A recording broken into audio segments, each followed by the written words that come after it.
Les actus mercato du mardi 24 juin, c'est parti. On commence tout d'abord avec l'Argentin Garnacho. On apprend aujourd'hui que Chelsea admire Garnacho depuis un certain temps. L'Argentin veut rester en Première Ligue et favorise un club londonien. Donc pourquoi pas Chelsea, hein. En plus de lui, donc Chelsea s'intéresse également à Mohamed Kudus, attaquant ghanéen de West Ham, et João Pedro, attaquant brésilien de Brighton.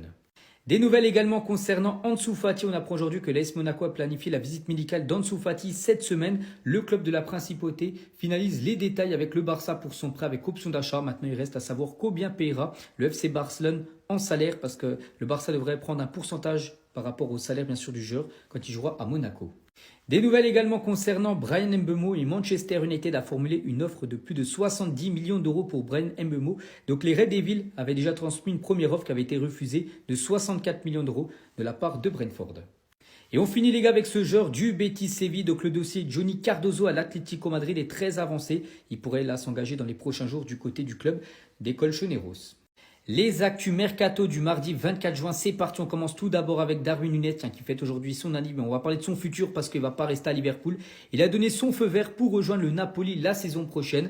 À noter que ça peut être pas mal en attaque du côté de Naples. Donc lui avec Lukaku et Kevin De Bruyne juste derrière. Concernant Milos Kerkez, donc le joueur hongrois, donc on peut le voir. Donc lui avec sa famille les gars, direction Liverpool pour s'engager avec les Reds. Des nouvelles également concernant le monégasque Magnès Aklouch et Leverkusen suit de près Magnès Aklouch qui devrait quitter bien sûr l'équipe de Monaco. Donc les exigences financières élevées de Monaco rendent l'opération très compliquée parce que Monaco, ils veulent bien le vendre mais pour au moins 75 millions d'euros. Des nouvelles également concernant Casemiro, ancien joueur du Real, donc là il a Manchester United, il pourrait filer du côté du club d'Al Nasser où joue Cristiano Ronaldo, son ancien collègue au Real, et Al Nasser est proche de signer Casemiro. Et on finit aujourd'hui avec Ibrahima Konaté, défenseur français de Liverpool. Il gèle sa prolongation à Liverpool. Il a reçu une offre. Il a dit non, en gros. Déçu par l'offre des Reds, le défenseur français a mis les discussions en pause. Le club de Liverpool craint un départ libre en 2026 l'année prochaine, à l'image de Trent Alexander-Arnold, qui a quitté le club là librement il y a quelques jours. Les actus mercato du mardi 24 juin, c'est parti. On commence tout d'abord avec Paul Pogba. Et Pogba est attendu ce mardi, aujourd'hui à Monaco, pour signer son contrat. Il devrait s'engager pour les 2 prochaines années du côté du club de la Principauté.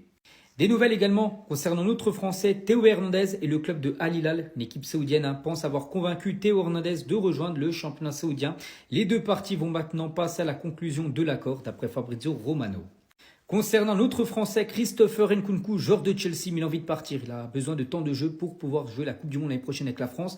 Et Manchester United très intéressé. United cible Christopher Nkunku. Les Red Devils ont pris contact avec l'entourage du Français désireux de quitter Chelsea. Aucune offre pour l'instant, mais les discussions sont lancées entre Chelsea et Manchester concernant Nkunku. Et à noter qu'il pourrait peut-être avoir un échange entre les 2 clubs. Manchester et Chelsea réfléchissent à un échange Garnacho-Nkunku. Donc Garnacho du côté de Chelsea et Nkunku du côté de Manchester United. Et on finit aujourd'hui avec le néerlandais Noah Lang. On peut voir qu'il y a un accord entre lui et le club de Naples pour une arrivée là dans quelques jours. Les actus mercato du mardi 24 juin, c'est parti. On commence tout d'abord avec Xabi Alonso, le coach du Real Madrid. Et pour recruter un milieu de terrain au Real Madrid, si un grand joueur s'en va du côté du Real, et le nom du grand joueur, on sait qui c'est. C'est lui les gars, c'est Rodrigo. Donc Rodrigo pourrait être le grand joueur qui pourrait quitter le Real Madrid cet été pour recruter un milieu de terrain.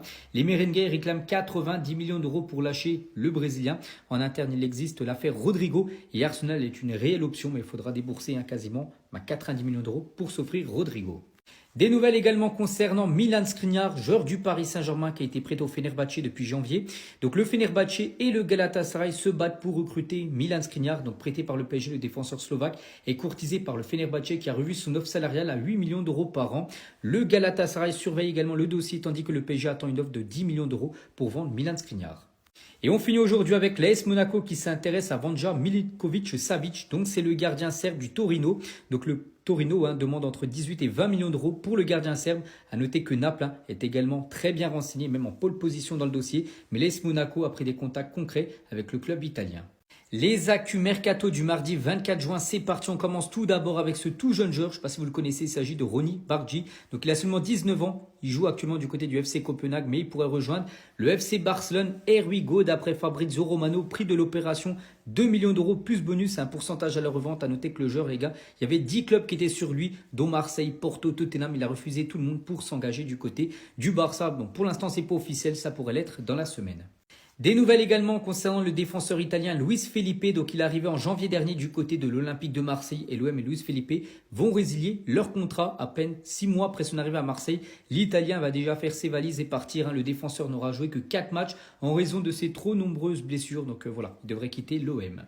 On va parler cette fois-ci du défenseur Djumaba, donc joueur de Manchester City qui a été prêté à Lens sur la deuxième partie de saison. Bon, il va revenir à City mais il ne va pas être conservé, il sera prêté de nouveau mais cette fois-ci au club de l'OGC Nice. Et on finit aujourd'hui avec le joueur brésilien Anthony. N'oubliez pas que le joueur appartient toujours à Manchester United, mais lui les gars veut rester au Betis et le Betis Séville veut un transfert définitif d'Anthony du côté de l'Espagne. Ça y est, on connaît la date quand le FC Barcelone payera la clause libératoire de Nico Williams, ciblé par le club là depuis pas mal de temps. Donc le Barça payera sa clause libératoire entre le 1er et le 2 juillet prochain. Et pourquoi les gars, le Barça va attendre jusqu'au mois de juillet pour lever la clause libératoire de Nico Williams. Donc le Barça reportera le paiement de la clause libératoire de Williams jusqu'en juillet afin qu'elle soit comptabilisée dans l'exercice de la saison prochaine. N'oubliez pas qu'une saison ça dure jusqu'au 30 juin. En gros, ce serait ça compte pour la saison en gros prochaine.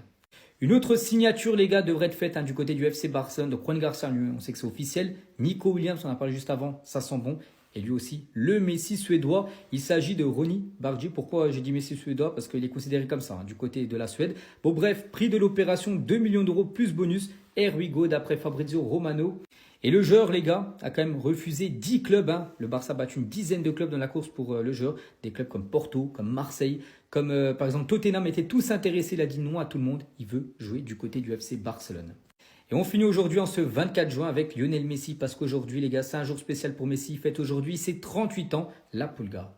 Le Paris Saint-Germain va retrouver Lionel Messi pour les huitièmes de finale de la Coupe du Monde des clubs. Donc ce sera dimanche 18h cette rencontre. Et on sait qu'entre Messi et Vitinha à l'époque, ça se passait pas super bien. Messi à Vitinha à l'entraînement la saison dernière avec le PSG. Non seulement t'es fait, mais en plus tu me fais mal à l'entraînement. Il faisait mal à Messi. Allez, c'est un poste qui date du 20 septembre 2023. Donc les deux vont se retrouver. Donc voilà, je pense Vitinha, il aura des choses à répondre bien sûr à Léo Messi. Toujours avec cette Coupe du Monde des clubs, donc pour l'instant pour le PSG, c'est déjà 10 millions d'euros en 3 matchs gagnés. Ensuite, si tu vas loin dans cette compète, c'est vraiment le jackpot.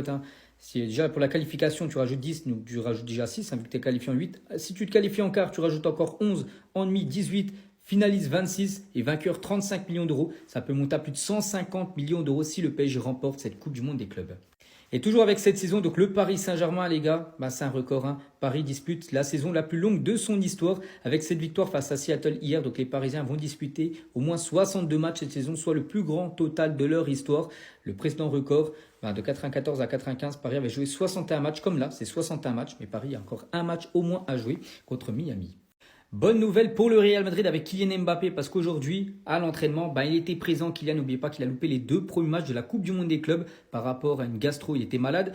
Mais bon, voilà, par rapport à cette photo, regardez quand même, on a l'impression qu'il a perdu pas mal de poids quand même, Kylian Mbappé. À lui de retrouver sa forme, bien sûr, pour être prêt pour le prochain match du Real. On va parler maintenant de Xabi Alonso, le coach du Real Madrid, qui admire beaucoup les gars, Arda Güler. Et Xabi Alonso a envoyé un message clair, donc Arda Güler est devant Rodrigo dans la hiérarchie du côté du Real Madrid. Donc la composition contre Pachuca et le fait que Rodrigo ne se soit même pas échauffé nous le confirme. Et concernant Rodrigo, donc on a vraiment l'impression qu'il va partir et le Real Madrid a fixé le prix de Rodrigo à 90 millions d'euros. L'intérêt d'Arsenal est bien réel. Donc avec cette somme, Xabi Alonso pourrait signer le milieu de terrain qu'il a demandé. Toujours avec Xabi Alonso, aussi nouveauté du côté du Real. Depuis l'arrivée de Xabi Alonso, les joueurs du Real Madrid se regroupent désormais dans leur camp avant le coup d'envoi. Le Real Madrid ne faisait presque jamais cela au cours des dernières années. Et on finit aujourd'hui avec David Alaba parce qu'aujourd'hui, en ce 24 juin, c'est son anniversaire. David Alaba fête aujourd'hui ses 33 ans.